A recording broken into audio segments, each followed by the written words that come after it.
July 2, 1937. Over the vast Pacific, a voice crackles through the radio. Tense. Strained. We are running north and south. And then, silence.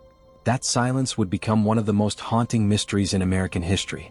This is the story of Amelia Earhart's final flight and the investigation that still refuses to rest.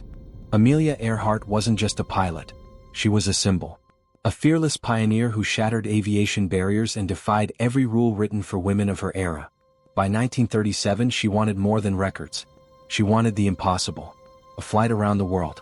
Her partner in the cockpit. Navigator Fred Noonan, an experienced but troubled figure, brilliant with maps, haunted by alcohol and a failing marriage. They had one simple goal: to finish the last stretch of the journey. From New Guinea to a speck in the ocean called Howland Island. A runway barely wider than a heartbeat. At 10 a.m. July 2 Earhart's Lockheed Electra roared into the sky. Heavy. Fully loaded with fuel. And already fighting a headwind. Hours later, the U.S. Coast Guard cutter Itasca picked up scattered radio messages.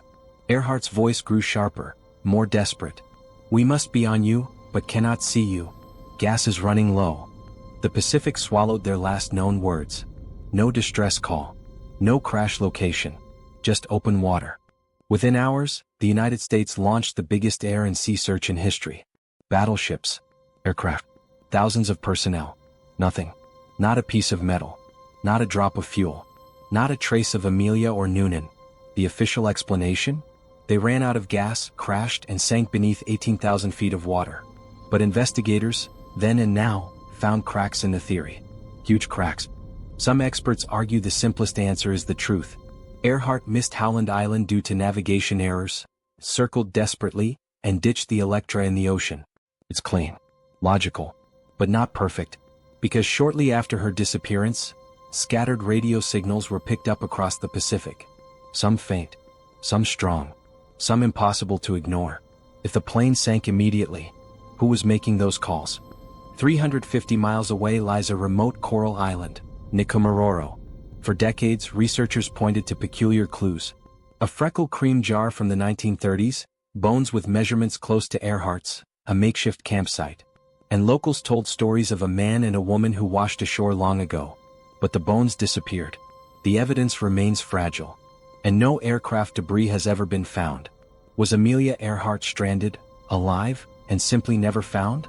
Or is this just another ghost trail? Then comes the darkest twist. Some believe Earhart diverted off course and was captured by the Japanese military near the Marshall Islands. Old photographs emerged. A blurred woman on a dock. A tall man beside her. A ship hauling something that looks like an airplane. Witnesses claimed the same story for decades. An American woman and a man held as spies.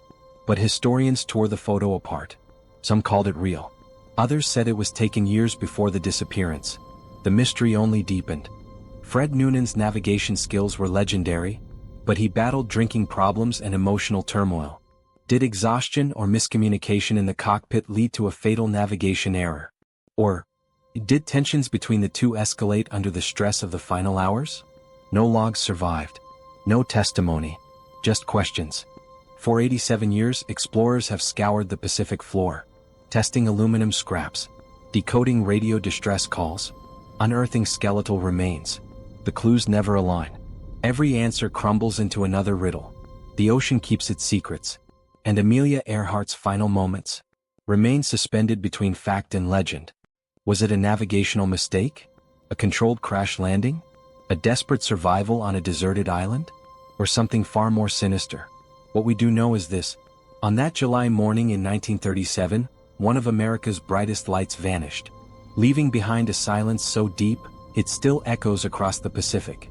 And somewhere, beneath endless waves or forgotten shores, the truth waits, still hidden, still unanswered, still calling.